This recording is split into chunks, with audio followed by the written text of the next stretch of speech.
like that. I like that.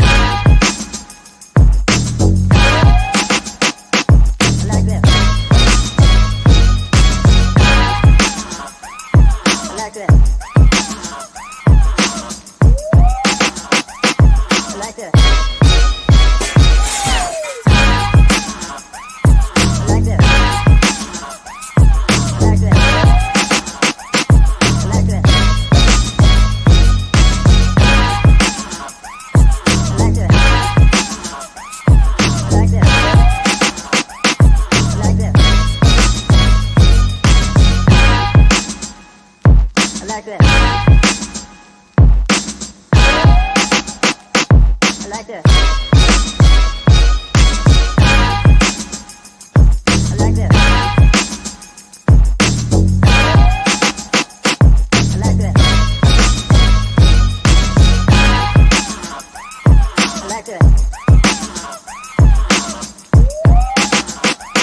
I like that.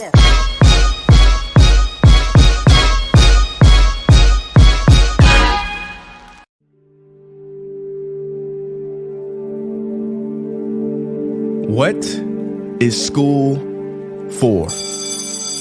Feel free to call me slow, but I spent 16 years going to school, and I still don't know. When I finished, I didn't know how to do my own taxes, purchase a home, or apply for a loan.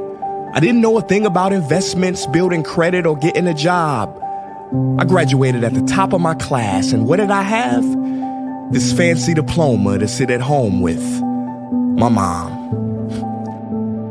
But luckily, they did teach me some important skills like factoring trinomials and how mitochondria is the powerhouse of the cell. I'm so happy I remember the Pythagorean theorem, because it helped me a lot. Okay, I'm lying. Let me stop. Because all the stuff they taught me, truthfully, I forgot. Mom, remember when you would ask me, what did you learn in school today? And I would say, nothing much. I wasn't being modest. The truth about it, Mom, is I had already forgotten. And it's not just me. Millions of students sing the same song. How many of you guys avoid eye contact with the teacher to try not to get caught upon? Afraid to raise your hand for fear of being wrong, which proves that school isn't an environment for learning or building up the intellect. It's just a game you play for grades and how many A's you can collect. But I guess what do you expect when the most commonly asked question in class is this gonna be on the test? Is this gonna be on the test? See, if school put learning instead of testing and memorizing as the top standard, then the letter F would not stand for failure. It would stand for find another answer. And if school was really interested in our personal and academic success, students would wake up later, have more freedom, and homework a lot less. And that's not my opinion. This conclusion has been scientifically tested and proven. And any teacher that doesn't believe me, feel free to check my works cited page to inspect. Oh, and I did it in MLA format because I know that's all you will accept. See, students would get more benefit from an extra hour of sleep than putting them through the torture of an extra essay, reading 150 pages, doing problems 1 through 60 on the worksheet, and having 3 projects due by the end of the week. Not only is it pointless pain, but it's also dim-witted, because we get so much work, but they don't teach the time management skills to deal with it. See, in school, we are controlled by bells.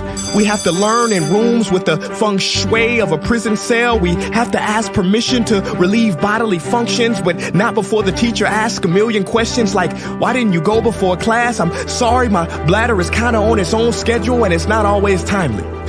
See, teachers always say, use your time wisely. But that never made sense to me. Because these 6 cruel hours of our lives we call school might literally be the worst use of time management ever in history. Think about it. The traditional teaching method is foolish.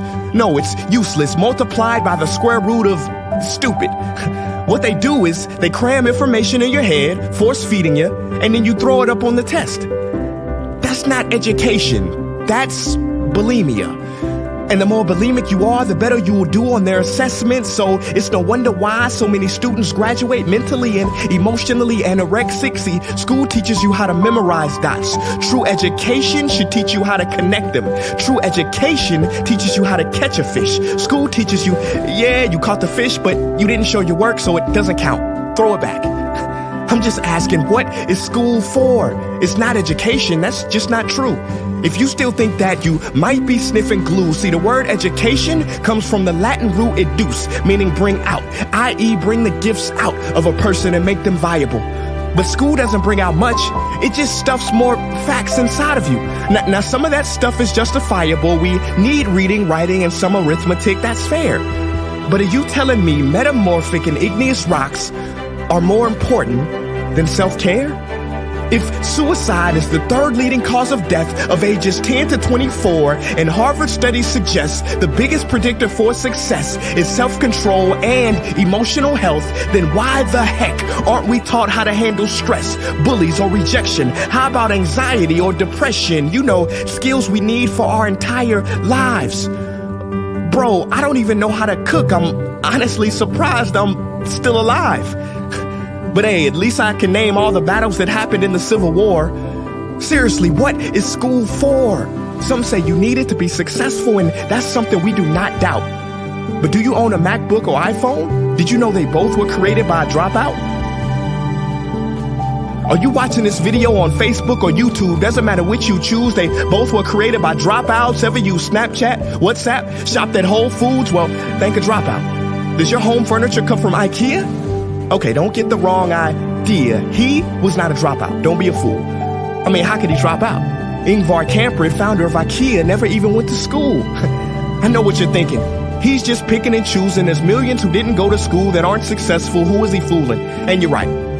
But open your history books and start perusing. You'll find the very people we idolize in school never really had formal and/or secondary schooling.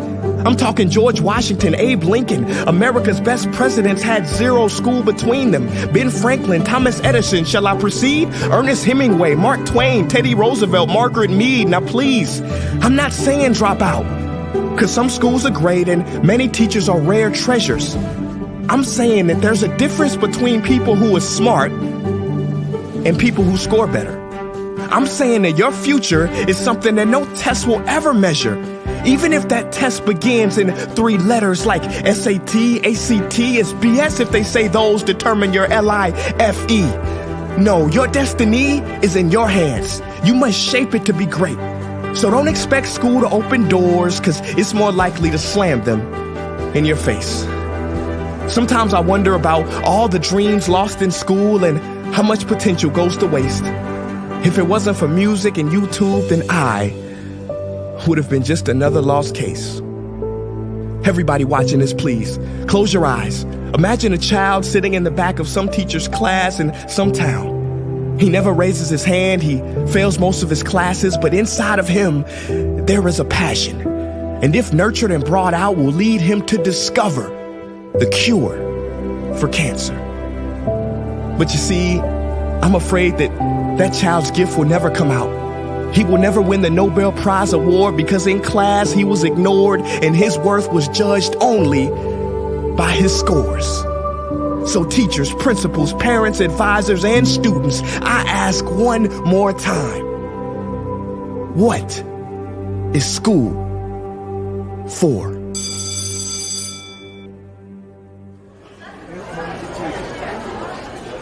Hey guys, what's up? My name is Prince EA, and I want to thank you for watching that video. And now I just have one question left. What is school for? Don't you think it's time that we answer this question together? If you are a teacher, a parent, or a student, I urge you to check out the Innovation Playlist. What is the playlist? It is a program that any school can try for free. It's based on the best practices from educators around the world, and through its small steps, it can lead to big changes in your school. Go to innovationplaylist.org to learn more. Peace.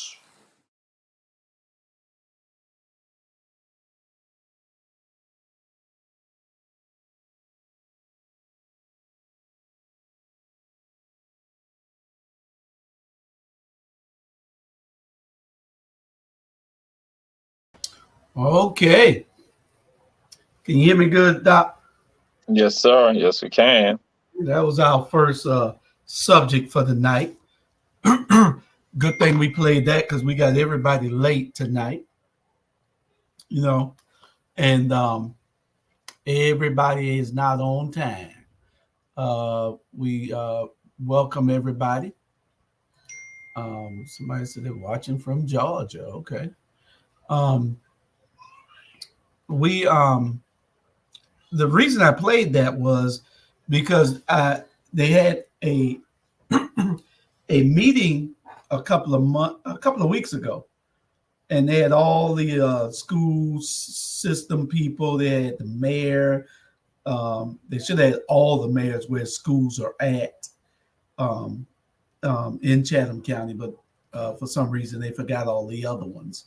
Um, but Students are missing school in record numbers, and it ain't just here in Chatham County; it's all across the whole country, and it's all across the state of Georgia. We know that is prevalent across the state of Georgia. So, and we got to figure out why are these students so unattached nowadays? They don't go to school. Most of them parents aren't making them go to school. The school system, I don't know what the hell they're doing. We probably need to find out, but they got some truancy laws, and they got truancy policies that somebody needs to follow, and it's not being followed.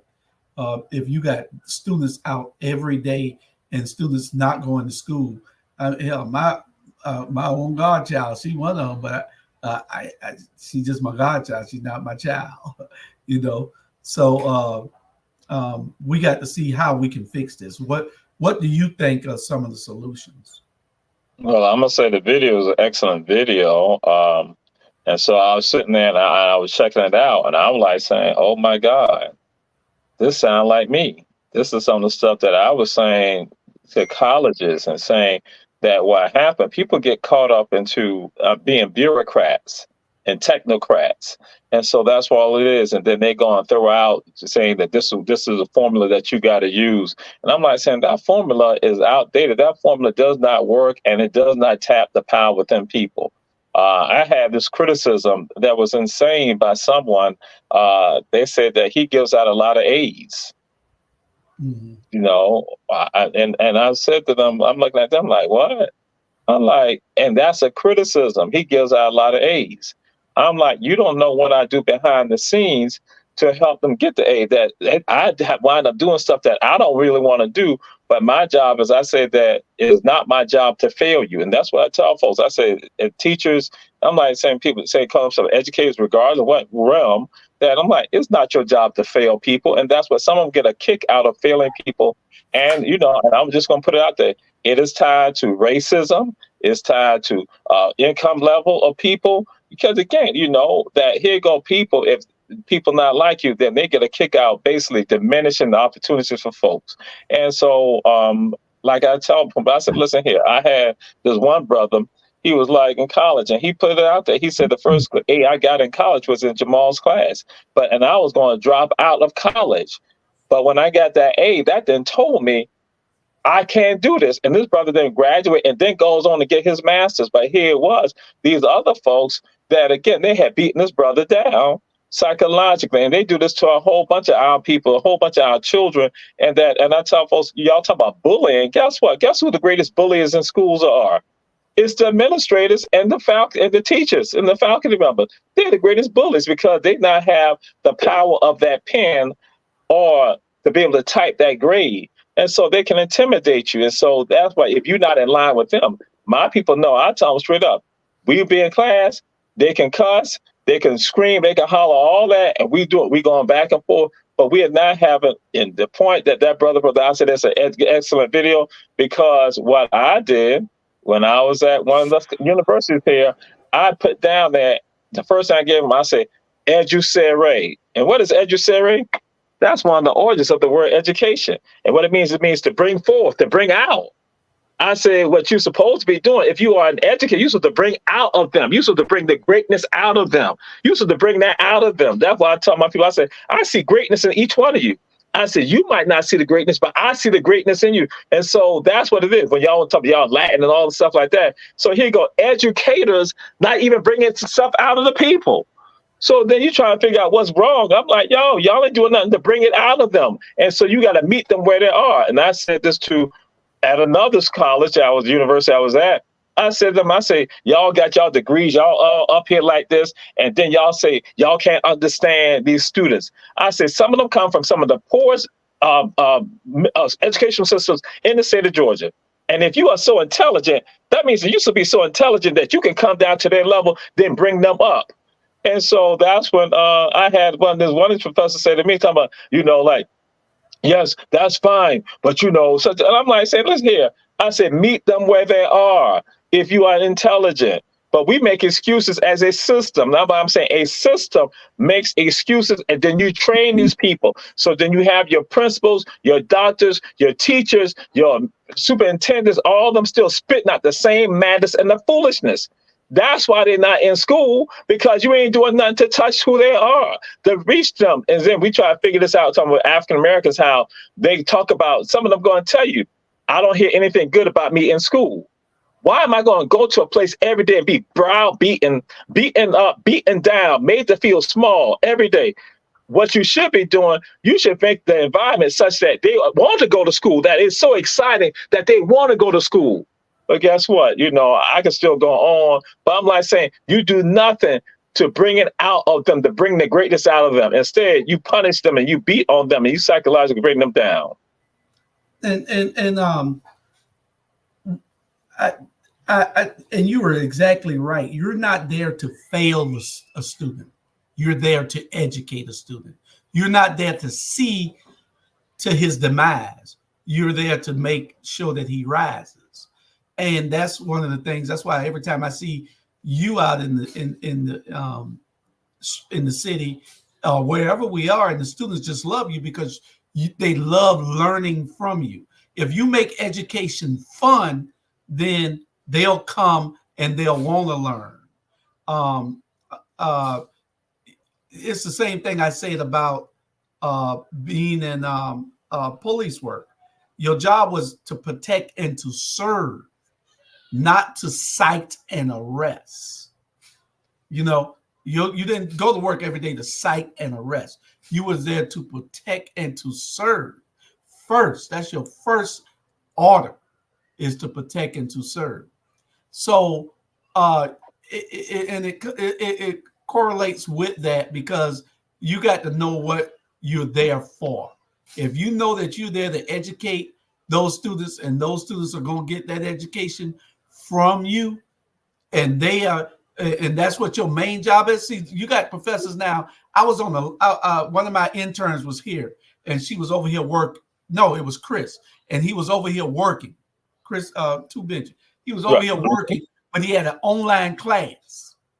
They had class online that day, and the professor was this Indian professor. You could tell he couldn't talk good English, and he was mean as hell, and he was frustrating the kid.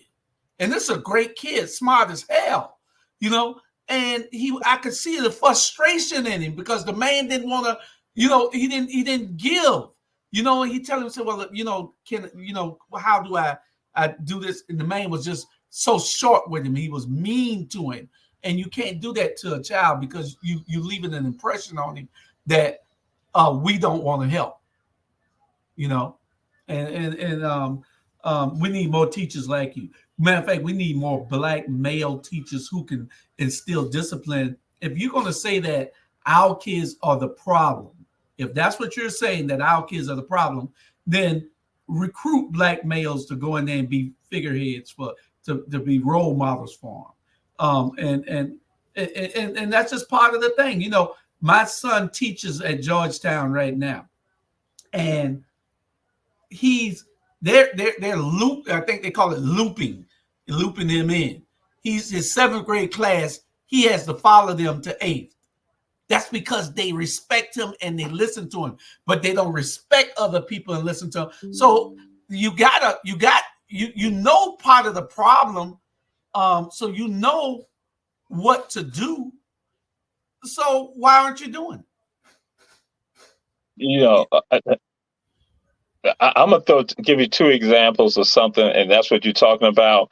Is that when you know who the people are, that people in the class, you don't you. And again, I'm gonna back up on something that one of the great political scientists who taught at University of Georgia, and I want to say Bullock, I want to say Charles Bullock, I think he's still there at UGA. And what some people said, they said in Bullock classes, everybody, Bullock, you got these large classes, but Bullock, they say what he would do, he will start out not talking and lecturing.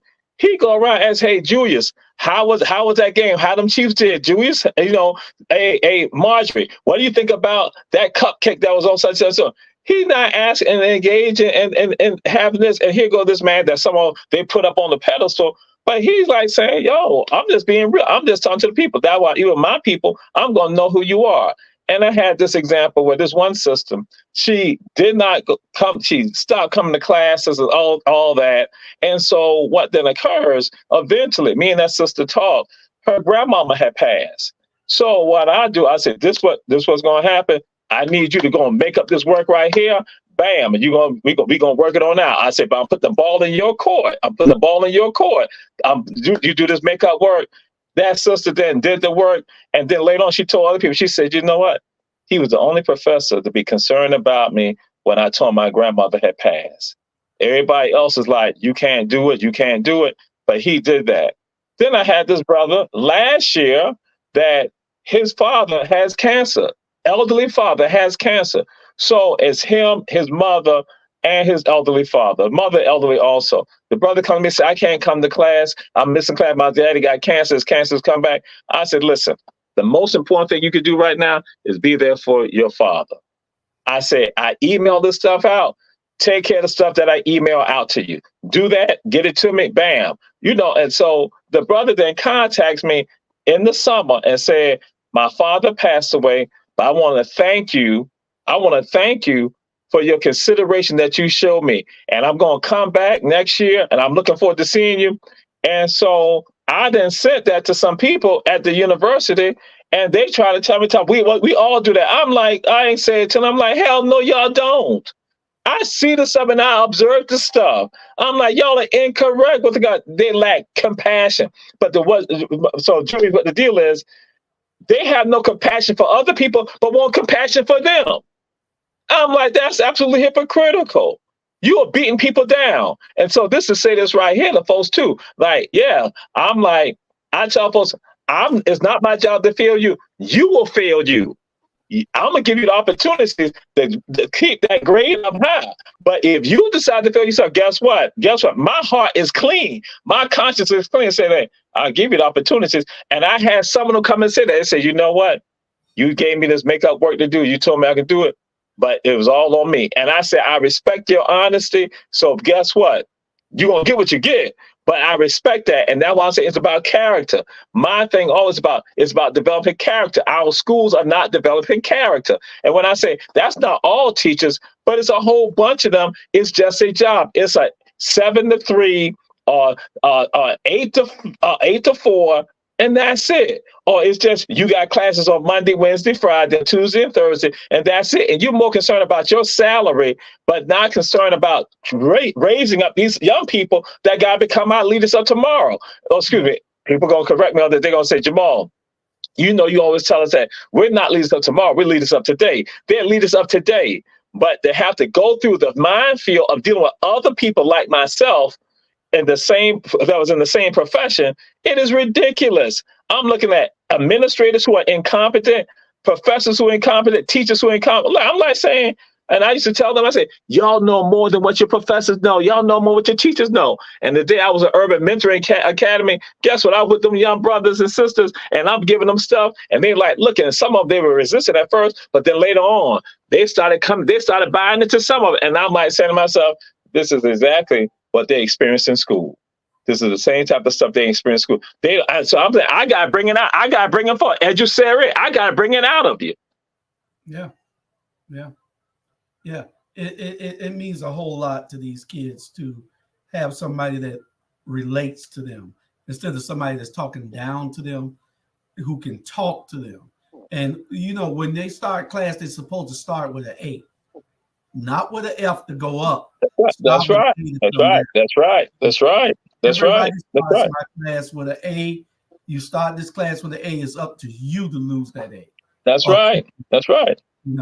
and that's just part of being the person that you want to see other people be. If you want to That's see right. people excel, and like you say, a lot of it is tied to racism. They don't want you to succeed, so they don't go beyond and above. Right. That's right. That's Mhm. right. Absolutely. Absolutely. Absolutely. And Yeah. if you one of the people doing the work to help the people, guess what? That don't apply to you. But you know that there are people around who are not doing the work. And then some people get all sensitive about that. I'm like saying, listen, if y'all going to criticize Alpha Phi Alpha, when I know Alpha Phi Alpha is not doing what Alpha Phi Alpha needs to do, guess what? I'm not sweating that with you about that. I'm like, yo, okay. But some of y'all get all sensitive and then y'all want to defend it. I'm not saying nobody on this platform right here, but it's the other people outside who are going to be looking at it later on that guess what? Y'all try to defend it. And then y'all get mad when people don't back down from you about not to letting y'all slide with that.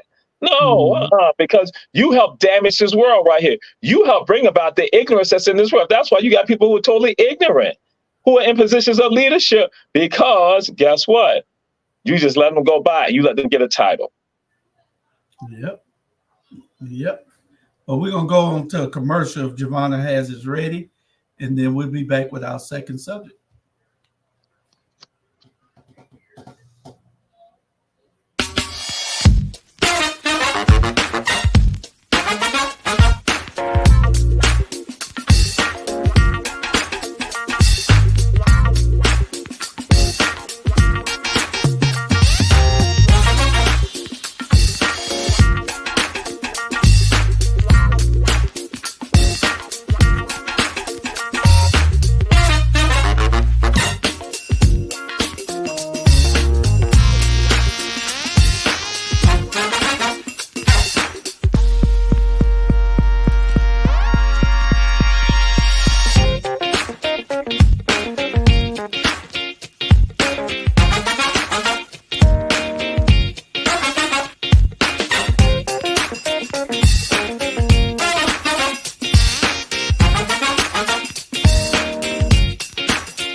Hi, I'm Katie Brewington and I'm running for Magistrate Court Judge. Magistrate Court is often called the People's Court because people represent themselves or are pro se litigants. Magistrate Court handles civil claims up to $15,000, dispossessory proceedings, pre-warrant applications, and good behavior bonds. I'm a great candidate for judge because I have the experience, compassion, and drive to get the job done. I have been a probation officer, a criminal defense attorney, a solicitor, and a municipal court judge, and I will take all of that experience to get the job done. So remember, vote Katie Brewington, May 21st, for Magistrate. Okay.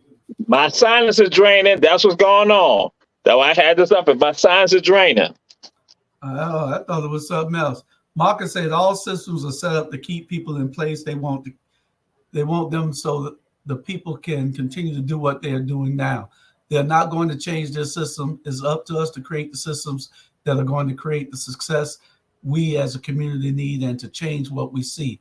It's up to us as business owners and community leaders. You're absolutely correct. And that's what we try to do here. It is a lot. Go ahead.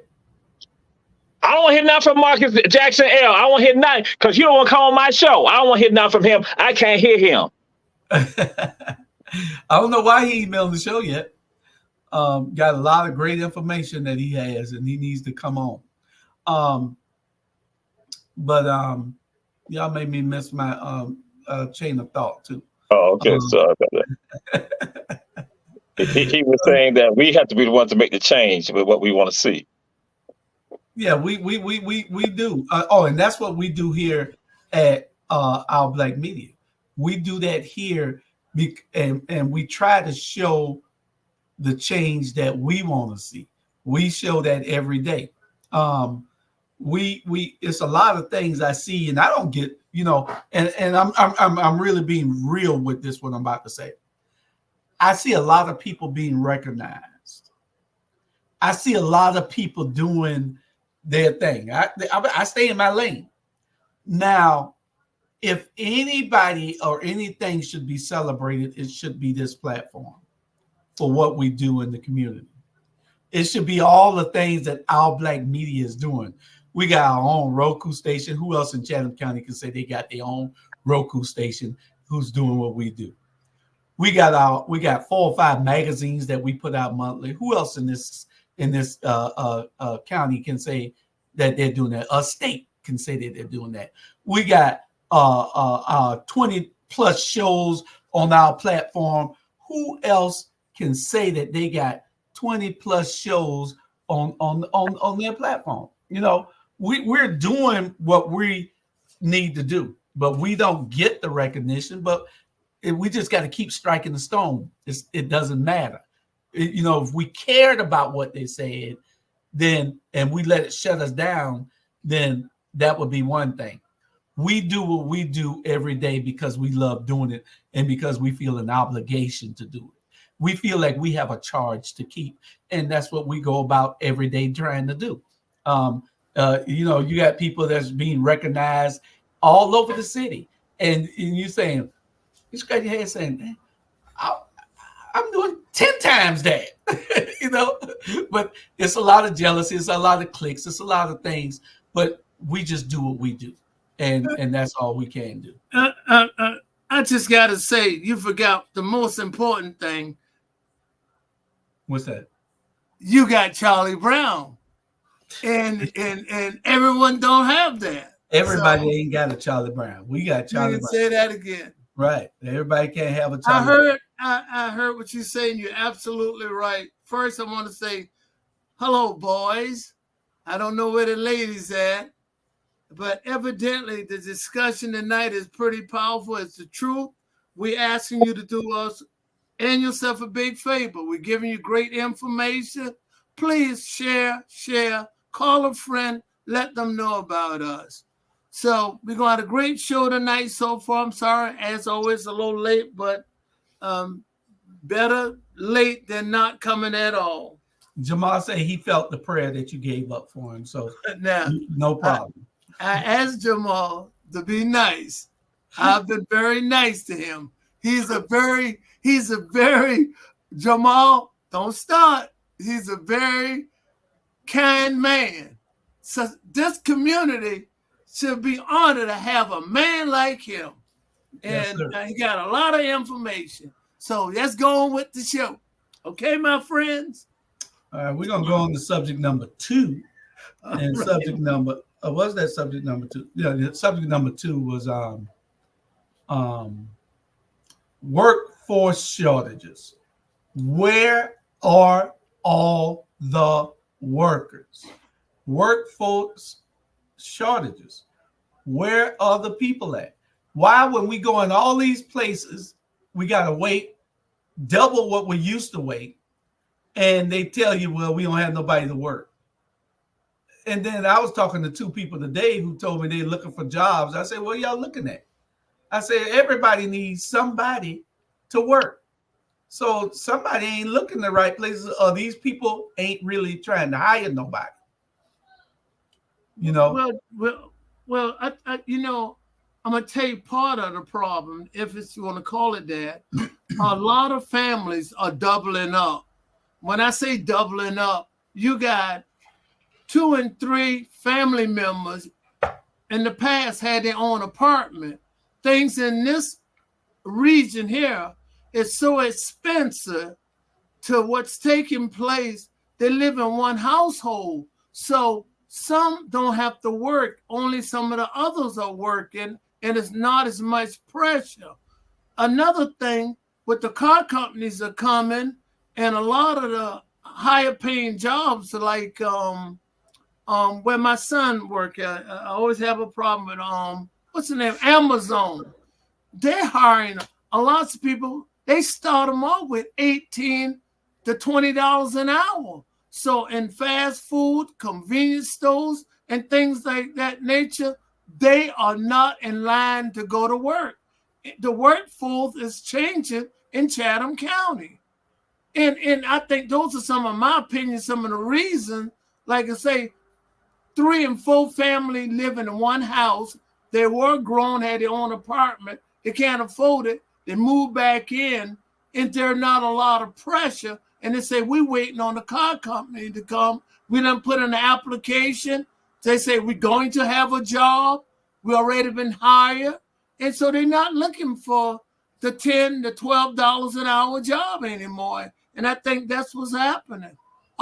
They might be moving to California where they're paying minimum wages of $20 an hour now. Well, yeah, it is a problem, and I don't know whether they're going and doing, whether they moved up for a higher paying job, whether they went to DoorDash or Uber Eats or unemployment benefits. What is it that when you go into these restaurants, there's nobody there? Now, ain't that many people moving up? Ain't that many people got no self-employment where they are all working for themselves behind a computer these days? So it's got to be some other element involved, and we got to find out what that is, because I'm just flabbergasted about it. Every time you go any place, there's no workers. Well, that's part of the reason, I think. Jamal, what you say? I'm going to say this first. Charlie Brown told me to shut, I'm saying this to the whole world. Charlie Brown told me to shut up the other day on the telephone. I wasn't doing nothing. He just said, shut up, Jamal. I ain't had to say nothing. And said, Julius, put him out your house. So Julius put me out his house because Charlie Brown told. I ain't had to do nothing. I swear to God, everybody, I ain't had to do nothing. I didn't know. I did not know that was you on the phone, my friend. If I didn't know that, I was just kidding with Julius. I always invite him in. I told Julius, I look for you to come in Kim Cafe so I can buy you chicken. You know, because you and our friends. Why are you acting that way towards me? Okay, I guess misunderstand. I guess Julius, he led you astray. But yeah, you said, shut up, Jamal. Julius said, put him out your house. Put him out your house. Julius said, and Julius invited, you got to go. Yeah, but he didn't know that you was listening. He didn't know he was listening when you talking about put Jamal out. Yeah. Y'all, something wrong with y'all. We got a show. We don't want to talk about Julius and you putting you out your house. We got to find out what the problem is. Jamal probably knows people. I'll say this. I'll say this out. Charlie is correct that, again, some places are paying salaries and some of them are not. And I'll share this observation that I made. Look at some of these corporations and some of these stores, how they used to be open longer time. But then what it is, they use COVID as a reason, bam, to cut back. But then guess what? They cut back, but then not doing anything to make up for it. And so then it's like corporate America still trying to get as much profit out of it, but again, trying to get as much work out of the people, and in a smaller amount of time. And so it is absolutely insane, because I saw people, they're not talking about, like, they don't have anybody, but then guess what? I'm like, you're not paying the folks. And so that becomes a part of the issue. You got others right there, and folks not saying, I'm going to try to get with them. Like Charlie's saying, I'm trying to get with them because the other people they're not going to pay me. And then also other element too, and then they don't respect me either. I'm working here, but they don't respect me. In fact, we had a former intern and employee of our Black Media who discussed how they're working at a restaurant, and how a family restaurant, and the tips that they got, that I think the people said that they had to get like 40% of their tips, What? that 40%, like 25 to 40% of the tip, and that they had like, if it's like cash, they got a percentage. Then if it's like on the card, they got a percentage. And they were like, wait a minute, I'm working here. You only pay me $2 or something cents an hour. So now you're going to also take from me? Yeah. And What that restaurant that was? that's a restaurant up in the Atlanta metropolitan area. Yeah. And they Yeah. take 40% of their tips. Taking like, because they have like on the cash side, they get a percentage. They got a percentage for the cash. Then they got a percentage when you like when you do it on the credit card that they got out of. So, so I'm not calling no names. I'm not calling no names. But the person said they started not telling them how much they were getting the cash because they like, shoot, they're gonna try to like take this right. If I got $25, you know, bam, they're taking almost half of what I got. So I tell them, oh, I ain't got nothing. I ain't got no tips, especially when it was around the cash. Yeah. That's why, Jewish, there's no one in some of the shops. I can see why, because that could be happening all over. I don't want to say this because it's got to be only in certain restaurants, but it's still happening. Yeah, it's happening only in certain. Yeah, because it was a family restaurant, so it's not one of the large corporate restaurants. Right, Yeah, right, yeah, it's got to be like a family restaurant, and it's got to be. It ain't of this ethnicity because it's not. I can figure out. I can probably figure out what race the people are who owns it, and because that's not. You know, you don't pay nobody like that. You get them $2 an hour. You get them $2 and something an hour. Then their tips is what they make. Whatever they make on their tips is their money. They got to claim it. Mm-hmm. Yeah. You take 40% of it. They working for you. Yeah. I mean, you know, it don't make. They not working so they can make money. They're working so they can pay you instead of working for themselves. Right. Mm-hmm. Mm-hmm. Yeah, it's crazy. Yeah. It's crazy. Well, we're gonna move on to our next subject. Actually, the next one ties into the one we was on. But go ahead. Why are so many new car washes going up? I don't know whether y'all paying any attention to it, but this is not just here. It's not just here in Chatham County. On my way to Atlanta, I see them. On the way to Florida, I see them. South Carolina. Why are new car washes popping up everywhere? Hell, they building one right in front of my subdivision right now. I'm wondering what the hell, and because it's already one a half mile down the street, and it's another one a half mile the other way, and they building a brand new one right in front of my subdivision. Well, supply and demand, Julius, you keep in mind, you invest money in a car and it costs you 30, 40, 50,000. You really want to take care of it, I assume. And it's a demand. And they want to get their car clean and keep it clean. Especially in Chatham County, we got pollen all over the place. Your car look green in the morning when you get up. So the demand is there, evidently. And a lot of the car washes are probably being people who creating their own jobs. We talking about not the big, corporate type car wash and the smaller car wash. They're opening up as well because they don't have to pay tax dollars. If I give them a tip. That's the car washes I was talking about, Charlie, the big corporate car washes. Not but a lot of small ones are opening up too now. Mom and pop. Not the little mom and pop ones. I ain't talking about them. I'm not concerned about them. I'm talking about those big ones. I mean, I'm a member of one that, we got our cars go through. You could go every day. It's $20 a month or something like that. $40 for 2 cars. And you could go every single day if you want to. I think you say something pretty interesting just now. You say you're not concerned with the small ones. But to be honest with you, if any business can take $1 from what you do, whether they're big or little, they're your competition. That's why I'm saying I'm not right. I'm not concerned. When I say I'm not concerned with the small ones, I want the small ones to thrive. Right. You know, the mom and pops. If me and you go open a car wash on 37th and MLK. Right. You know, I want that to thrive. But I'm talking about these commercial car washes now. These big old car washes. Like on Hartford Memorial. They're going up like gas stations. You know?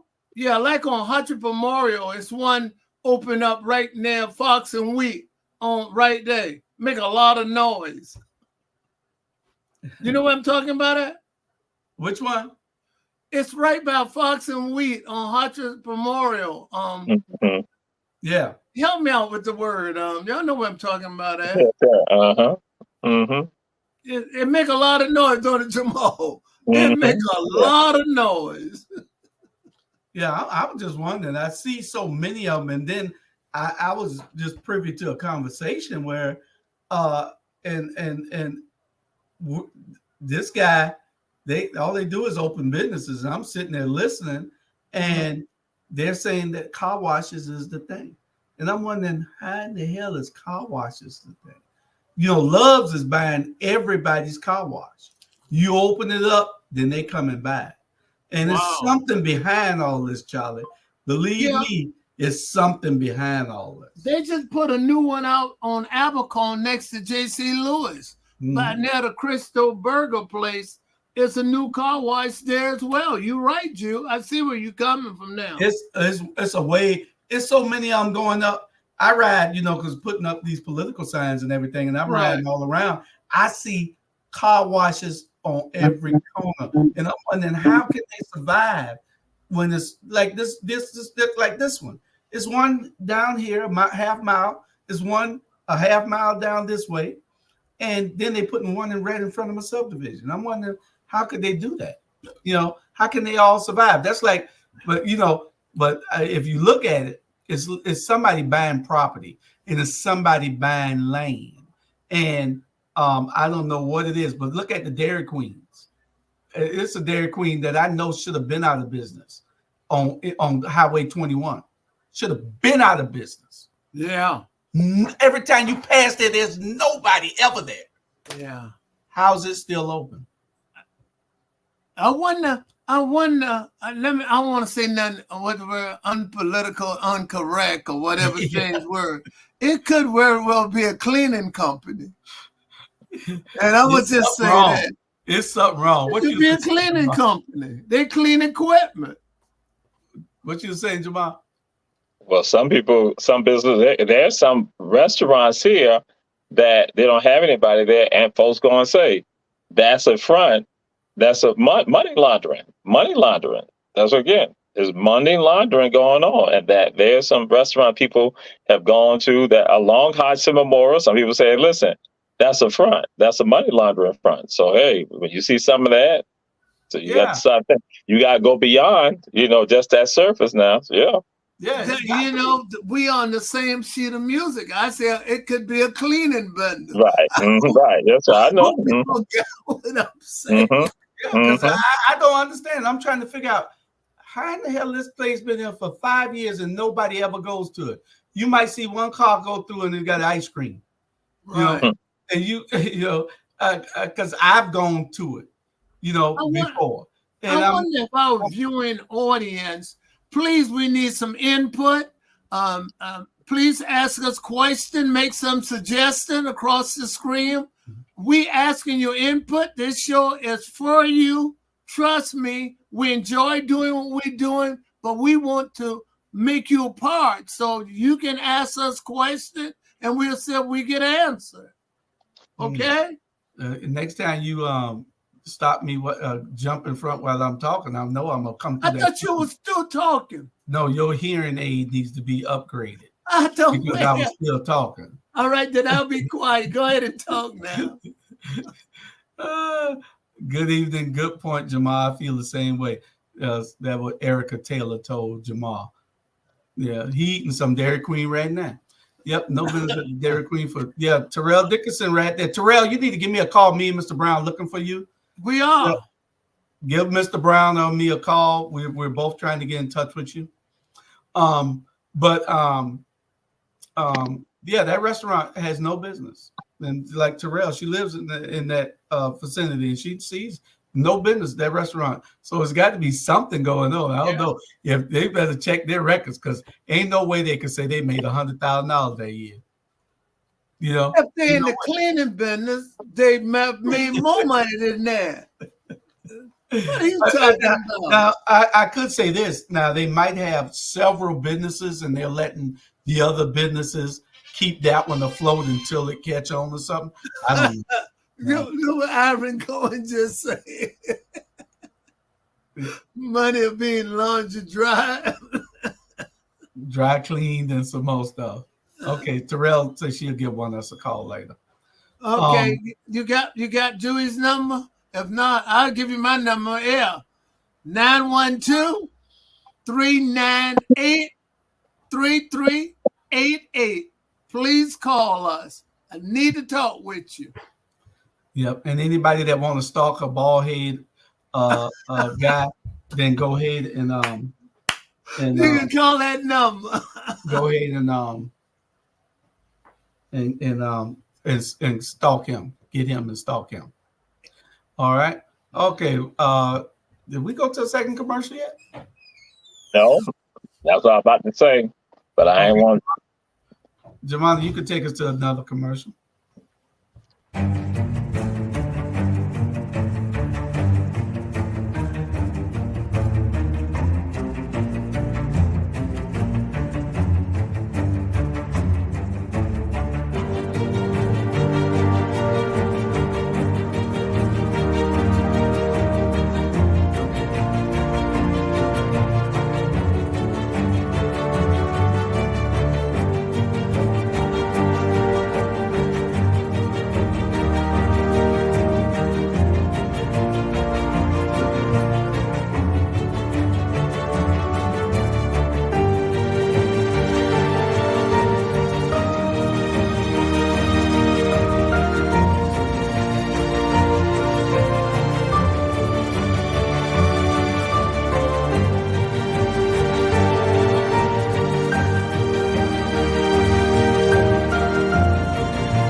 Hello, I'm Richard Coleman, and I'm running for the office of Sheriff of Chatham County.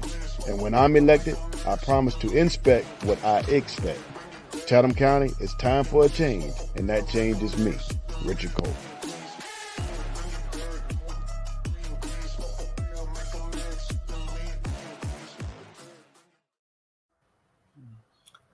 Okay.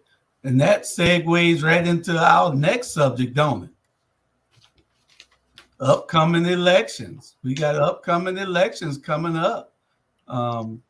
That's our fourth subject, upcoming elections. There are some big elections happening. We got a good girl is so good. Hey, all right. Hey, everybody. Hey, we are happy to see you. Certainly. I'm glad to be seen. That's right, because a lot of people are being viewed too.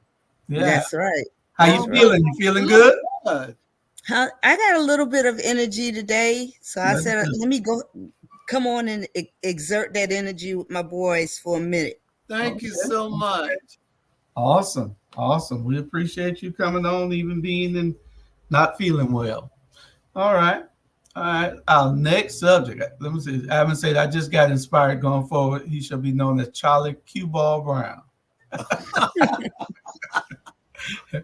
haven't always got something for you. Well, we got upcoming elections.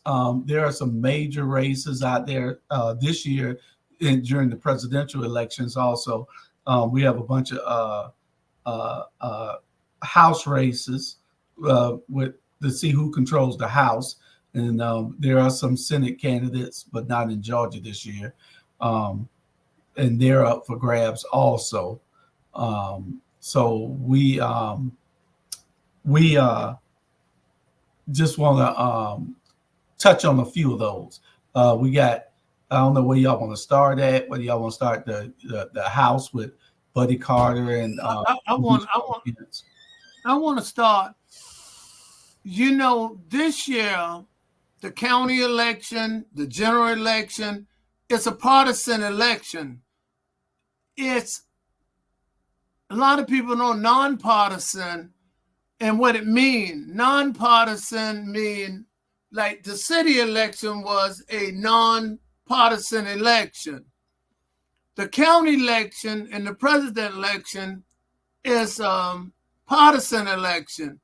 Then their Democrats are running and Republicans are running. They both have primaries. So you have to be mindful. For instance, we have, I think, 3 people running as county coroner on the Democrat side, which the primaries in May, if I'm not mistaken, May 21. If I'm not, it's right in that area. Somebody might can let me know. And then there is a Republican running as well. So the Republican will probably go straight to the general because they don't have no one in the primary to run against them. There are judges running, and the judges is nonpartisan. All their races will be in the month of May. And whoever is elected for the judgeship, that means they will become judge, but they won't be sworn in until 2025. That's all I want to really say. Sandra, she want to say something about the election. She can. Or please do not vote for the current DA. I think he should be out of office. We can't do it that way. We try to be neutral. Yeah. Oh, okay. Well, y'all don't work by opinion this time.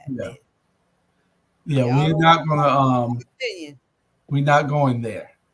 Okay. Well. Anyway, we got some interesting races.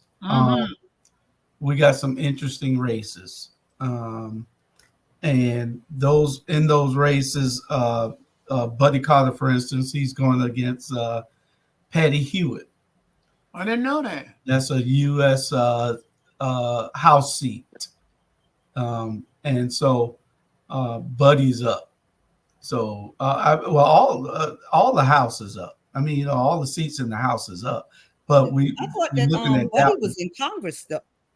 Yeah, it's the U.S. House. Oh, okay. And no, I'm gonna ask you a question. Senate. Who is the Hewitt lady? Is she a Republican or Democrat? She's a Democrat. It's the U.S. House and the U.S. Senate. Okay. Okay.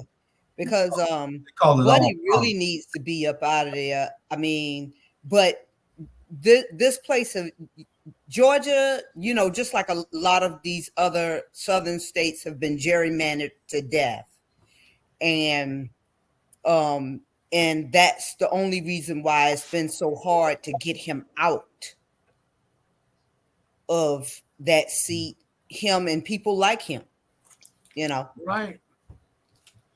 But I think that that if they come out in numbers and understand that, you know, the presidential seat means nothing if you don't have a Congress and a House that's working. So that's correct. And local. So no, we can forget about local. Jamal. Well, who's running against your cousin? For the county commission. The chairman's seat. Jamal, she asked who's running against your cousin. We thought there were going to be some people running, but as it stands, we don't have anyone on the Democratic side running. There's somebody said they might run as an independent, but that remains to be seen with regards to that. And there's a Republican, right? And there's a Republican. So we all be looking at November turning out for the presidential election, that if our black media doesn't take sides, then they have no problem with Donald Trump, being represented on our black media. But I'll share this with you. There was a political pundit who contacted me today, and they asked a question about the chances with regards to the sheriff's race. That's what they asked me a question about. I said like this. I said, Johnny Welcher is a life member of the NAACP. I just want to put that on out there, and so that so anybody to seat some of these incumbents, you got to put the work in. You got to work like Dr. Tanya Howard Hall does. You got to put the work in. You got to be out there. You got to press that flesh. Sometimes we think we're pressing the flesh and think we're pressing the flesh 25%. We still got that other 75% that we got to be pressing that flesh. So just to throw that out there. So I said to people, if you want to unseat some of these people, you're going to have to press that flesh. I don't think he have anyone running against him in the Republican primary, because he is a Republican. Right. And it's two Democrats are running. It's I think Richard Coleman and a gentleman named Burns, I think. Kelvin Burns? Yeah. Is that right? But, so they'll battle each other in the primary on May the 21st. In order to beat John Welcher, just like they said, you have to be doing something, because John Welcher came into his seat honoring a lot of his promises, and he's nothing like any of the sheriffs his predecessor in the past, and I don't even know his name to be associated with, corruption the way the one in the past was. Well, it's just going to be a whole lot of work. I don't know whether y'all realize it, that out of all the key top positions, that's the only position that has never been held by an African American. And it's a lot of work that has to go into it. I think it was Ivan Cohen say something that's Natalie say Welcher's a hard one to beat. I'm just saying Democrat or Republican. And he's putting a whole lot of work. You got some people that's running. We had Ricky Coleman on the Watchdogs the other day. And he has a great platform, and he has a lot of people backing him. So it'll just have to go down to November to see, but he has to get past Kevin Burns in May 21st. That's race, right? Somebody, Ivan Cohen said, true that, Sandra. After he got swatted at Armstrong, Buddy Carter town halls became Eventbrite affair, and so that tells you he's unconnected. He don't want to see you. He's taking you for granted. How many times has Buddy Carter knocked on anybody's door? None. Because he doesn't have to, because he has big money behind him. And he's not going to even go into audiences where he feels like he will be challenged, or brought to the carpet on anything. So, but again, he doesn't feel like he has to answer to the people, because they have the money and they have already purchased that seat. Well, you got all the how many more seats you got up other than the ones I'm talking about bigger seats. Ossoff and Whatnot, they're not running right now until I believe 2 years from now. But they say Buddy Carter is going to drop his seat and going to run for governor of Georgia. That's what the insiders tell me. Oh, okay. Well, this is an insider's tip too. He'll never win. Yeah, we need to be ready in case that happens, because and like I was telling the lady who's running against Buddy right now, I had a conversation with her the other day, and she got to make it understood to the voting public that Buddy is a threat to democracy. Buddy's a Trump supporter who backs January 6th. Exactly. He's not anybody who isn't saying anything against them were with them. If you're not against them, then you are with them. And you have to tell the people this. And I was telling her, I know Charlie gonna get on me because I'm giving a bunch of free advice away, but I was telling her, you gotta go on everything. You gotta go and touch the people. You gotta go and shake hands. You gotta go and knock on doors. You gotta go and let people see your face, so people respect that and say, "Hey, she came to my house. He came to my house." They came and they talked to me. They shook my hand. But I guarantee you, none of those people have ever seen Buddy Carter. They've never shook his hand. He'll come to an Oyster Rose, a big party, but he's not coming out and do anything for anybody. Although a lot of politicians say when they call him, he answers just like Johnny Wiltshire will answer your phone. They say Buddy Carter does the same thing, and that's how he keeps some of those politicians in check, because he answers their call, but he ain't getting them nothing big. Right. He's just answering the phone. Yeah, but one of the reasons this conversation, we brought it up because a lot of people are sort of confused. They see the judges are running. They see politics. They see, different science school board people running this year because part of the school board are running. And what we're trying to do is just inform the people to let them know we have a primary that is going to happen in May. It will be a Republican primary. It will be a Democrat primary.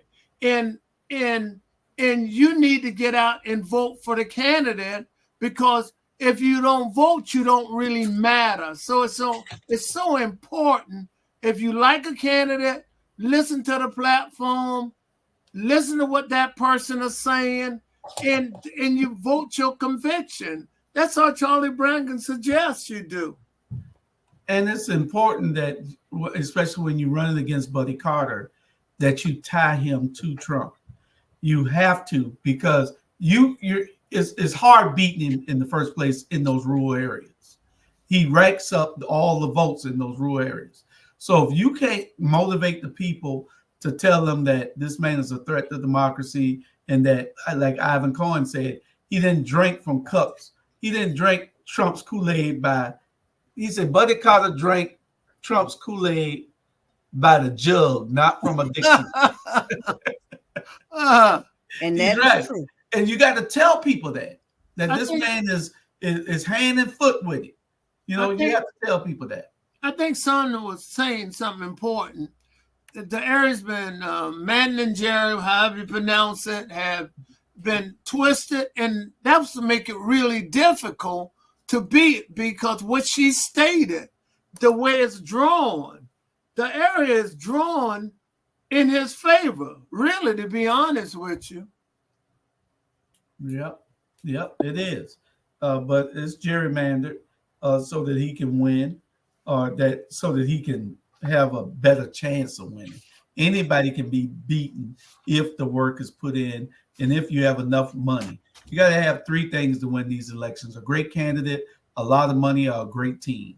And you got to have a great candidate with one of the other two, or with both of the other two. You can win an election. I'm gonna let Jamal have say so, but I just want to say this: judges don't supposed to be party affiliate. That's why judges are nonpartisan. Judges don't supposed to be a Democrat nor Republican. So vote for the best judge. They can't promise you anything. You can just vote for the person who tell you they're going to be at work, they're going to judge fairly, and look at those individuals. Please, their election going to be over with in May. All the judges will be over with in May. They will not go to the general. It's just the sheriff, whoever got a Republican opposition, if you got a Democrat and got no Republican, it's over with. But your name still have to go on the ballot in the general election for formalities, because there could be people writing in or doing a lot of things. All we trying to do is for some of the voters who don't understand, everyone don't understand. If you do understand, I know you're saying Charlie Brown, why are you saying that? Well, you don't have to hear it. Please let the people who are on the phone, they know what's going on. Judges are no party affiliate. So vote for the best judge in May, and that race is over with. Okay. We got a very interesting subject coming up. We're going to touch on this on the upcoming elections and on the have some candidates come on also that will give you their platform. And, we'll have some come on for 10 minutes here, 5 minutes here, whatever they can give us so they can tell y'all their platforms. Jamal, you were saying something before? I had a quick commercial I had needed to play. Oh, yeah. Let's play that commercial. Sitting on top of the world again. I got 1,000,000 miles on me. They want to see how far I go. The path was never paved with gold. Yeah, we worked and built this on our own.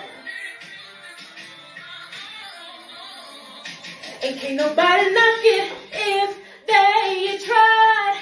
This is hustle personified. Look how we've been fighting to stay alive. So when we will have pride. Do you know how much we have cried? How hard we had to fight.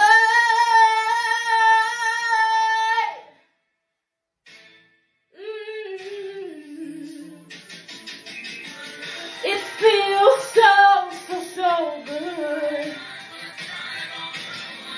I got all my family by my side. Oh, black or if I try. Ha! Now we're sitting on top of the world again. Her family is Our Black Media. That's right. That's our producer right there tonight, y'all. That's our producer. That's our engineer. She's in the back. Engineering all the things from Atlanta, Georgia. She's in Atlanta, Georgia, engineering all the things that we're doing right now. Everything y'all see up there on the screen, she's responsible for all of that. So I saw Charlie Brown had his hands in the air. Charlie Brown had his hand. I'm like, okay, even Charlie Brown got moved. Well, I got excited because some of the lyrics, I mean, I don't know where the video come from, but again, we need more content like that. It really inspired me. How many people it probably inspired out there listening to the show? That and was Julius, you know something? We didn't discuss this. It's short and sweet.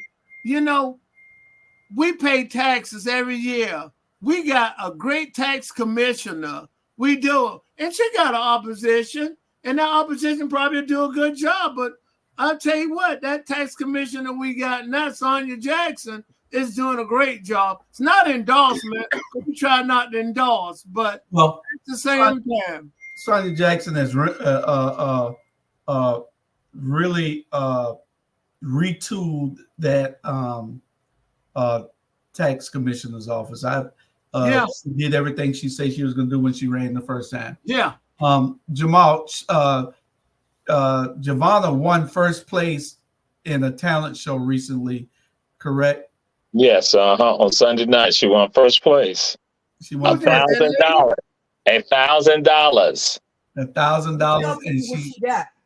They're trying to kill her for Wait. Who won $1,000? The lady who was just singing? Yes, Giovanna. Mm-hmm. That's not the lady that was just singing. That's the engineer. That's the producer. That's Giovanna.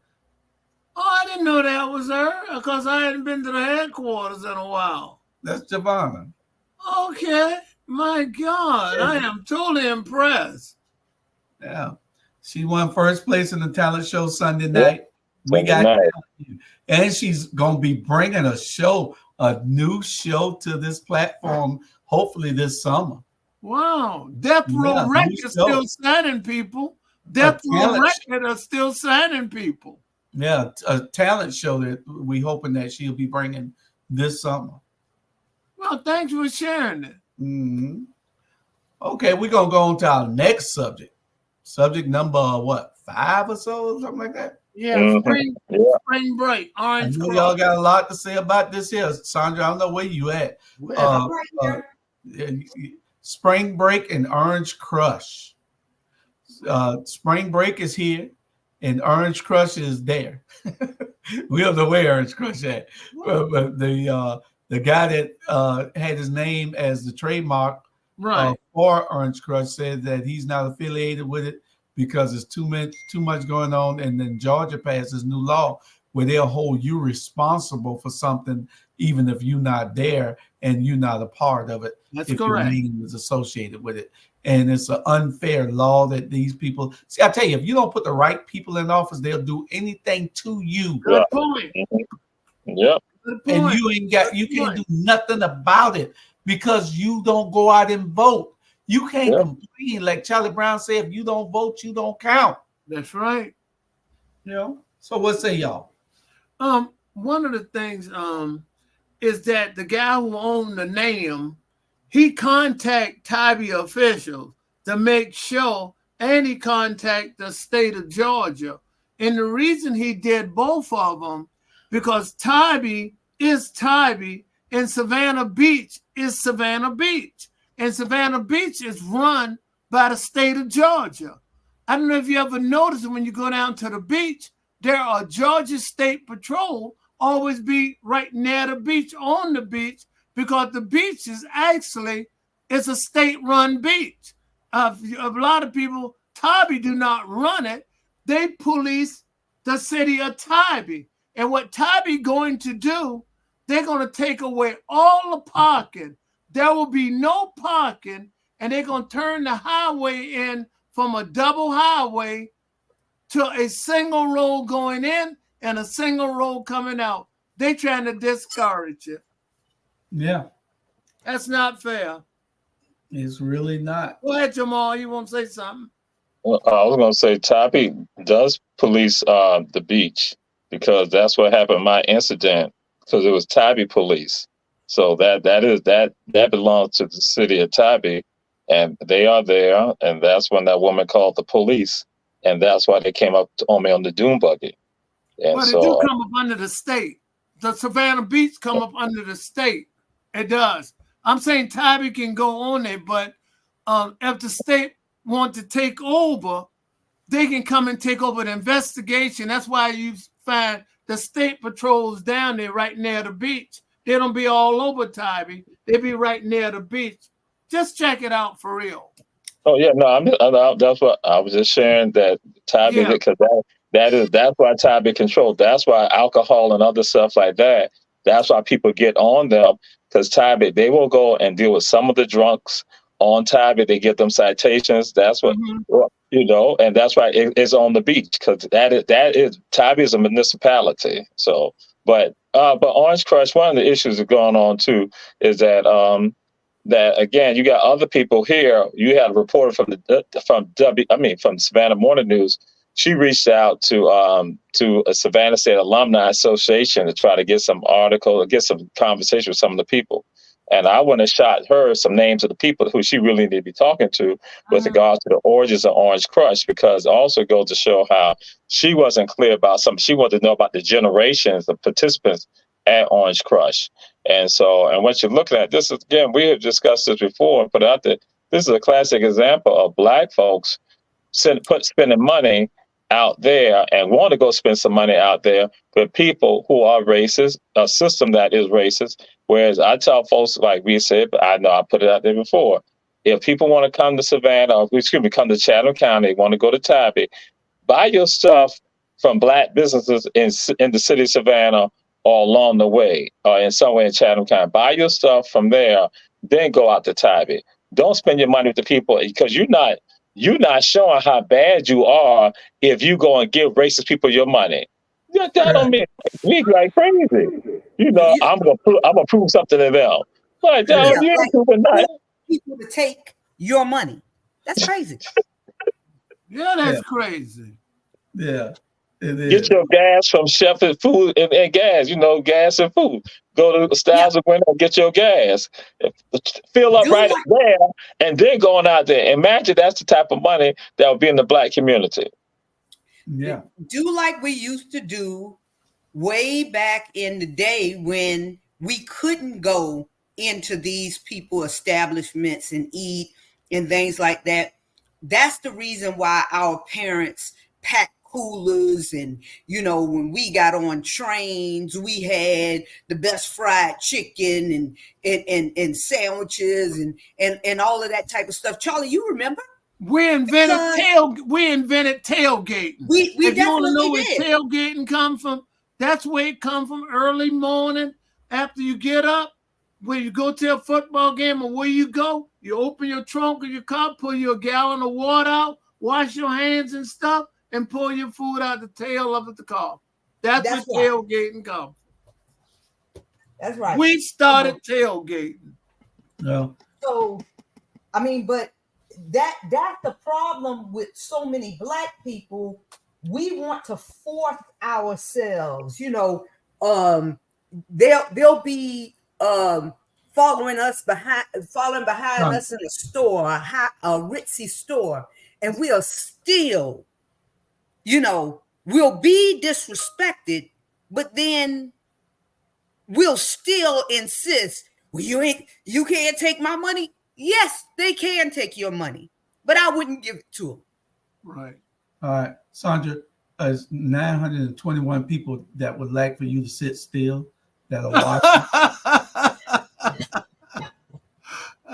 We got 920 people. You don't see the number up in the corner? Your computer, you got a computer. You see a number I don't really have a good computer. Okay, can you see that number up in the corner where it say live and the time, and then it says how many people watching? No, it don't show it on mine, Julius. Oh, we gotta get you another computer then. I'm fine. I just don't want you to come where I'm at all. You stay where you at, and I say where I'm at. So what you laughing at, Jamal? Now, Jamal. I was just laughing. Charlie was like, no, what you say? Jamal, you and look at Terrell. Jamal, you invited.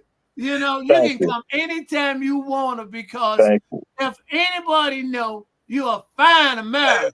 Hey, Ivan, don't you take me way back there, Ivan. Ivan said nothing like fried chicken sandwich, homemade, wrapped in wax paper. Oh, that's good. That's good. I mean, that is correct. You pour that hot sauce on that thing, boy. Well, that was the best sandwich ever. That's good eating. And guess what? Nothing can stick to that paper. It'll slide off. Yeah. If you don't be careful, the sandwich will slide right off. Man, you talking about good eating? These kids don't know nothing about that from what we experienced back in the day. Okay. Here's a good subject that Orange Crush, y'all be careful going out there. They say it's 6 to 9 hours. If you go out there, it's going to be 6 to 9 hours before you can get back.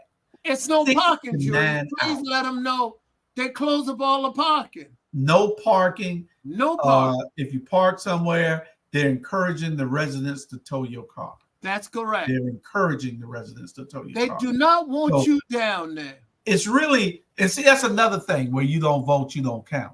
Because see, they shouldn't be able to get away with this. Yeah, they shouldn't be able to get away with it when they have the Beach Bum festival right shortly after. Yeah. And Julius, can I ask you a question? Is Sonia a magician? Because I noticed she keep appearing and disappearing. I don't know, but she needs to sit down. I didn't know she was a magician. The reason why I keep appearing and disappearing, y'all, is because I'm on a set schedule for my medication. Oh, and okay. but you need to clean that piano.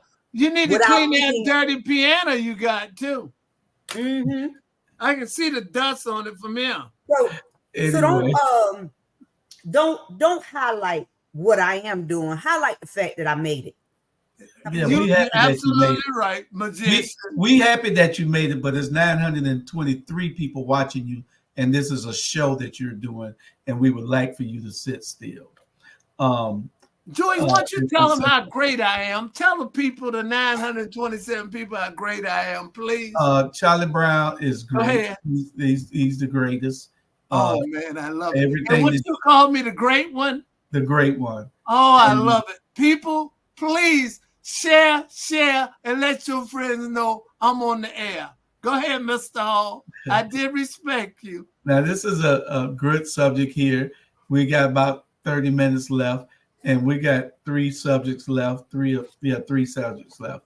And I want y'all, Sandra, I don't know where you went. This is the subject that you need to be commenting on. I'm right here. Right here. Hush. Okay, well, sit still, because they want your opinion on this here. Because see, Jamal, he waits until he's still a virgin. He's gonna wait till he's married. So the question that we got that somebody sent us was, they thought that we should talk about how long you should have sex in sexual relations. What's the waiting period? How long for after you meet a person before you should say, the rule used to be 90 days. That's what the rule used to be. So what say you all? And before I say what I say, y'all can go ahead and do what y'all say. Charlie, you go first, then we'll have my opinion is a lot of women, and I don't, because when a guy see a woman in a lot of cases, and especially if you up in age, when I say up in age, if you pass 35 going on 40 or something like that, and you see her and you want to take her out to dinner or lunch, you just want to get to know that person. You think you should make that person wait 3, 4, 5 months? And I don't think you should, in my opinion. I think if the person are very attracted to you and you can feel it, or romantic towards you, you can maybe on the second date or on the third date, you might can consummate something, because you're not getting any younger. So I'm saying for both parties, if I'm 35, 40, even 50, I'm not waiting on 90 days. Because it's not fair. 90 days is a long time to wait, get to know me better. What's your number? You told us all that to tell us what's your number. I told you you weren't listening. I say my number will be the first or second date. If the person is romantic, who really attracted to you, you can sense it or feel it. You don't have to wait 90 days. On the first or the second date? I didn't say the first. I thought I said it. I meant to say the second or the third. Oh, okay. That's what I was saying. She gonna date you. She gonna date you every 30 days. Then. Well, I mean, if we're asking when is the appropriate time for sex, then when is the appropriate time for a woman to be able to ask a man, "Hey, help me out"?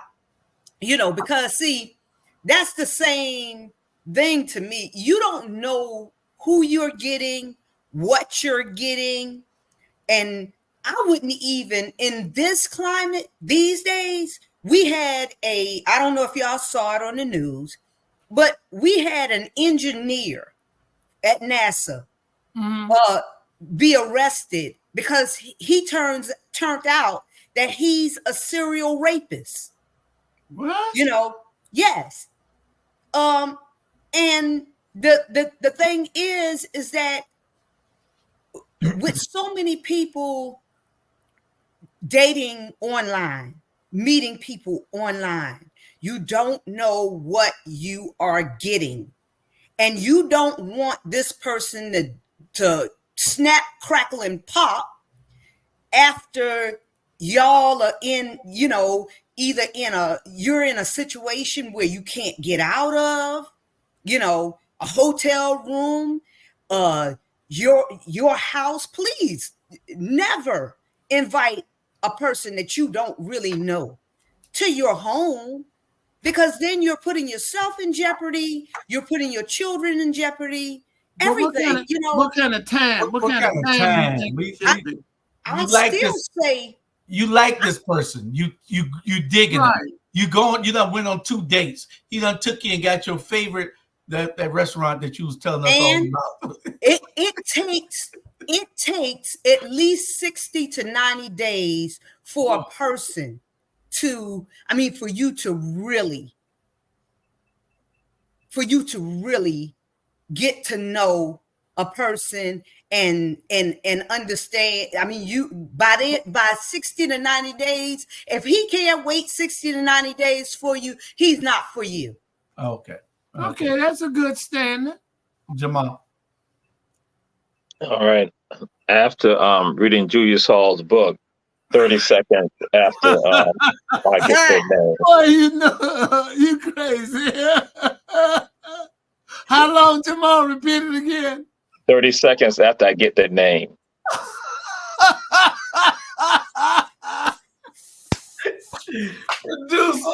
the best one I heard all week. That's a good one. I like that. That's a good one. I have to agree with you on that. That's a good one. That's the I best. read the book too. That's the best answer he's ever given in 4 years. That is a great answer. And Jamal, you probably press that 30 second. He can probably get away with 15 to 20. Soon as she said. Actually, I had wanted to say 3 seconds, but then I said no. Well, I think that if you're feeling a person and you don't want that person to get away, Right. And you have to be able to have that degree of discernment. You have to be able to tell whether that person is sincere and you not just being in the heat of the moment. If that person is sincere with you and you feel it, like one of y'all was saying a minute ago, if you feeling that person. Yeah. There's certain people that can make you feel it in 30 seconds. That's quick. So, when you walk in the room, every woman in there is undressing you. You know what I'm saying? So you have to be able to say that, do they want to let you get away? So they're all jockeying on who, but the thing is, that's not what we're really talking about. You're really talking about that serious relationship where you meet this person and you think you want to spend the rest of your life with them. How long do you make them wait? And that's what the question is about. And like you say, and a lot of times you meet a complete stranger. Now, that's a different. It just depends on the situation. Because if you've been knowing that person, like going to PTA meetings or just, across the room and see them in a cafe or something like that, you don't know them, but you do know them. And you ask them to go out and you date 2 or 3 or 4 times and you get pretty romantic. Well, I think you should, but go ahead, I think 2 weeks is the tops that anybody. Oh, coming from you, 2 weeks? Yeah, I think, I say the top. Right. The bottom is 30 seconds, like Jamal said. Right. But the tops is 2 weeks. Right. If you don't know whether you want to, if you don't know whether you want to experience a relationship with this person or not, a sexual relationship with that person or not, at 2 weeks, you don't need to be with that person. Because, sex is overrated. It's overrated. It's just sex. So you have to see whether you are mentally attached to that person, whether y'all are vibing, and hey, just use protection is all I could tell you. Any response from the viewing audience? I'd like for them to pop some questions up. sharing the conversation. A lot of the lady viewers out there, I'm asking you to please share in. Gentlemen, you got some input. This is the time to get some chutzpah and respond, because we bringing these topics. We want y'all to be about what we are doing. And what did he say? Hide and go seek what? The hide and seek hotel. Something about checking in and getting a room. Sweat up the sheets. My God. I've recorded the special. Javon, you can take us to our last commercial break, and we'll be right back.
Terrell said Javon is hot. Eh? Wow. Wow. Wow. You saw it. Did you see that? You read that? I read it. Wow.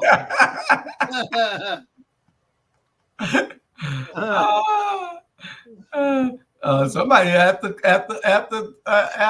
Terrell, somebody Kenneth White said, "Can we be friends?" Okay. Wow. Lord have mercy. Is this hookup Wednesday? We might have a dating game on here or something. I like that. That's a show, Sandra. And she said, "No way, get lost." I like that. I like that. Guess what I like? Hookup Wednesday. I like that. We need a show called Hookup Wednesday. Hookup Wednesday. Okay. We got 2 subjects left. Okay. 1.5 subjects. We ain't got but a few minutes, and Jamar is back. And Jamar, you've been getting people talking about you hot.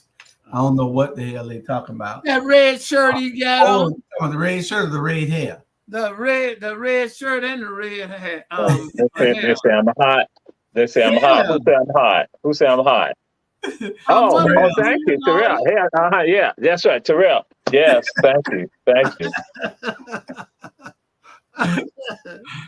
He's still a virgin. Jamal, you know what Sandra say? We should call a show after this Hookup Wednesday. Hook up people. The Trump Bible. The Trump Bible. Have y'all gotten y'all Trump Bible yet? Oh boy. And I'm on. This is so crazy. How you let Trump push off a Bible to you? $60 for the Bible. How you let Trump push off a Bible to you? This here says it better than anything right here. Right here. Christians warned us about the Antichrist for 2,000 years. And when he shows up, they buy a Bible from him. Wow. Yeah.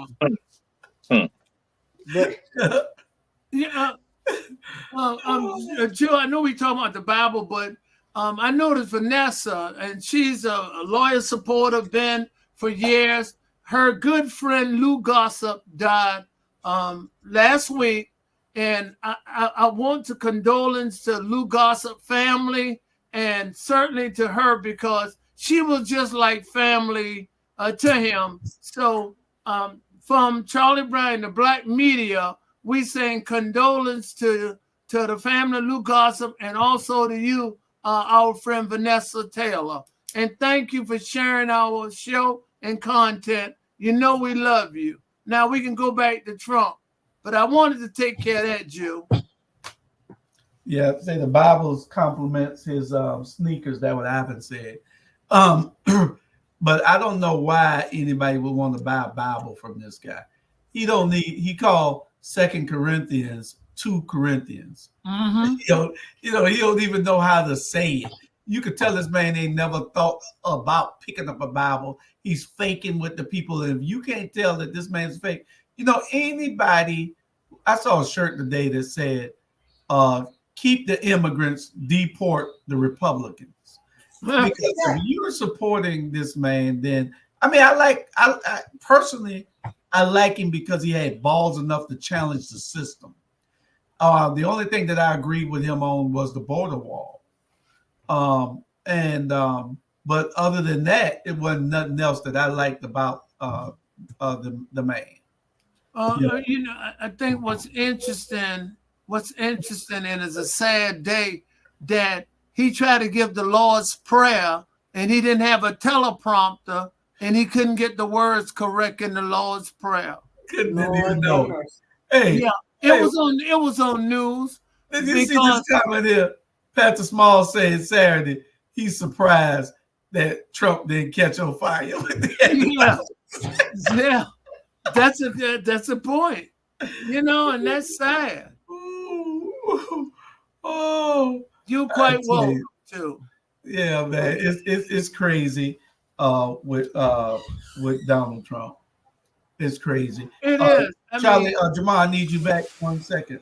I have to answer the door, but y'all could talk about Trump and this Bible for 1 minute. Let me check. You can give an input in because we hadn't seen you in a while. He included some of the U.S. documents into the Bible. That's blasphemy. Yeah, what happened to separation of church and state? Right.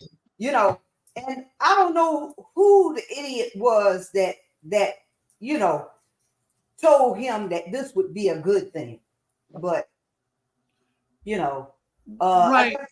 The same people that give their hard-earned dollars to a supposedly billionaire is the same people that will be that'll buy this Bible. So. And you're absolutely right. And what's very sad about the whole situation is that you should look at the Republican Party. I'm talking about the National. His daughter-in-law now running the party. If they don't see something wrong with that, that it's smell a rat all over. And this man is actually conning them and pimping them. When you say, I'm going to take the Bible, and then, like you just said, a lot of people didn't know that, and he put stuff in the Bible that shouldn't be in the Bible. That is considered blasphemy. Well, the RNC only have they started off with $77 million in their thing, and now all they have left is I think 11 million. Because he's siphoning it off. Yeah. So how better to cipher it off all at one time than to send your daughter-in-law up in there? Well, they're getting everything they deserve in the Republican Party. They really are. If they sit back, the ones who running for re-election who can't get no money now because it's all going to Trump. If they sit back and let him say, okay, well, all the money should go to me, I'm just going to come by and endorse you. And you're going to sit back and let that happen, then you don't need to be elected. Everything that's happening should be happening. Yeah. Let him do what he's doing. Let Biden knock him out the box and let the Republicans lose the House and the Senate. Which they're going to, Julius. They're going. I think they are too. Because there's too many crazy people voting that are showing their support of this man who everybody knows is a tyrant. And you know what's very sad too? he are testing the waters. He say when he win, he want to be a dictator for one day.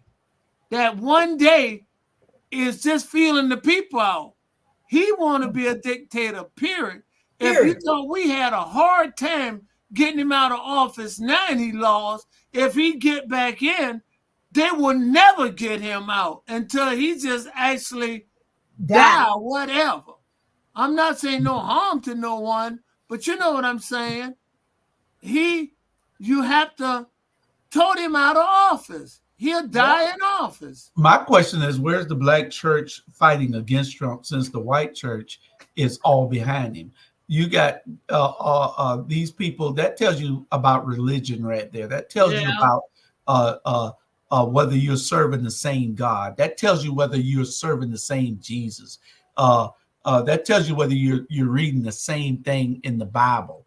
Because if the black church isn't getting up and saying, okay, well, we got all these people who are racist, who are with Trump, and they're quoting the Bible as the reason why all these white evangelicals are there. Oh, that's Jamal saying, "Let him in." I'm sorry. That was you, Jamal? Yes. Oh, okay. So my problem is the black church is not saying anything. They're not talking the way that they should be talking. That's my problem with it. Well, I mean, they're talking just about as much as the Democratic Party is talking, because the Democratic Party should be on every day, all day, with 24-hour reels going on about all of the things that is going on, but they're not. So, I mean, how can you expect the churches to do what a whole party is not doing, what the NAACP ain't doing? Yeah, I mean, I could go on, but y'all get it. Well, I agree with you. But everybody got to do their part. And I don't think that he'll run again. We need to let him see whether he can get out of this court situation. Anybody else facing this type of court legal issues and criminal issues would be at 1%. This man is polling so good that it just shows you how bad the closet racists were just hiding and waiting for their savior to come out. And this is what happens. I understand the rich folks supporting Trump. I do, because he's good for their tax base. But I don't understand the poor country ones that live on Argyle Road over there off of 204. How could you support Trump? Trump would, and I go back, drive down there off of 204, and you see all the Trump flags and the Trump signs. Trump wouldn't even walk in your house. Trump wouldn't even shake your hand. Trump wouldn't even speak to you on the street. And you talking about you like Trump? And guess what, Jew? I have disagreed with you for years. How long we been on the air? Over 5 years, you and I? 5 years. And guess what? This is the first time I want the viewing audience to hear this. Not only I'm going to agree, I'm going to give you 5 A pluses. What you say, he will not shake your hand because Donald Trump is nice, nasty. He won't come in your house. He will have nothing to do with all the ones who say they'll vote for him and do whatever Trump wants them to do. And he have nothing to do with them. Joyce Hall, everything I've ever disagreed with you on, I still do disagree. But this is one I agree 100%. Well, I mean it. You. No, I mean that. I appreciate you. You nail it tonight. Yeah. Thank you, sir. You too kind.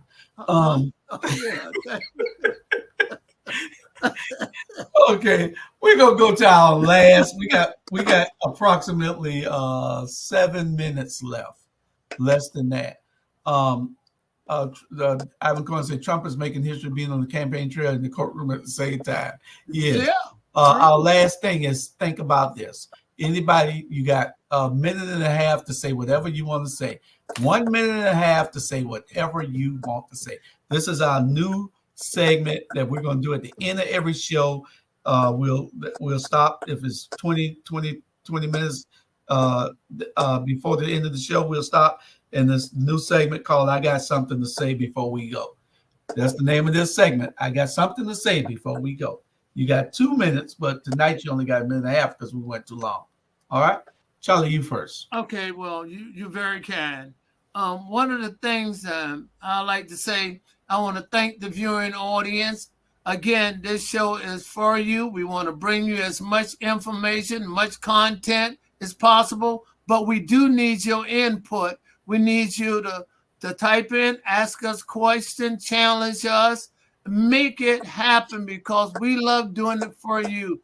Black media, we want our Black people to be informed. If you happen to be white or any other nationality, we invite you to stay tuned. But Black media is for Black people to get a clear understanding about government or anything that's relating in the contemporary market. And I'm going to say this before I go.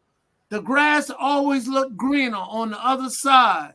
Be sure if you move over there, you can pay the water bill. Thank you and good night. Oh, I'll be on Friday night. Julie, what's the name of the show I'll be on? Incarceration to Incorporation, 6 p.m. I will be on there with Marie Jones, a wonderful young lady I met and talked with. And I'm just excited. Excuse me? You only got 1.5 minutes, okay? Well, I was about closing it out. If you allow me to just finish it up, you interrupt me. I was just letting the people know I'll be on again to talk about mentorship and things of that and role models and things of that on Friday at 6 o'clock. All right. Jamal. Excuse me. I say, think about this. Think about why we don't love ourselves, why we don't love one another, why we don't respect one another, why we don't look out for one another, why we tend to look at other people being more important and more valuable than us. Why do we take care of other people as opposed to taking care of home? For any person who is basically human, you look out for those like you first. You look out for yourself first, then you expand it out. And so think about that and think about why we don't respect one another and why we try to destroy one another. Sandra. I have nothing. Okay. I'm going to close it with everything starts with a thought. Learn to control your thoughts before they control you. Wow. Make every day better than the day before. It's on you to get you where you need to be. So work on you for you. And always, always. Pain builds walls. Healing builds doors. Stop watching how everybody else is living and lock in on you. Build you up. Get serious about what you want out of life. Playtime been over. Your direction is more important than your speed. A lot of people are going nowhere fast. You are under no obligation to be the same person you was a year ago, a month ago, or even 15 minutes ago. You have the right to grow. No apologies. All right. That's my thoughts for the day, for the week rather. And we appreciate y'all tuning in. And y'all share. Come again. And we'll see y'all tomorrow with Ebony Sports Reporters and Taking the Journey Together. And it's one other show. And then Friday, y'all don't forget to tune in for Mr. Brown with Incarceration to Incorporation at 6 p.m. Score Bigger Dating at 8:30 that night. You got and then you got Financial Sins at 1 p.m. on Friday also. So and Watchdogs on Saturday and Pastor Smalls on Saturday also. So y'all don't forget, we got some great shows, great information. We bring it to the people the way that they're supposed to have it. Okay. Good night. Good night, Black Media. Bye.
like that.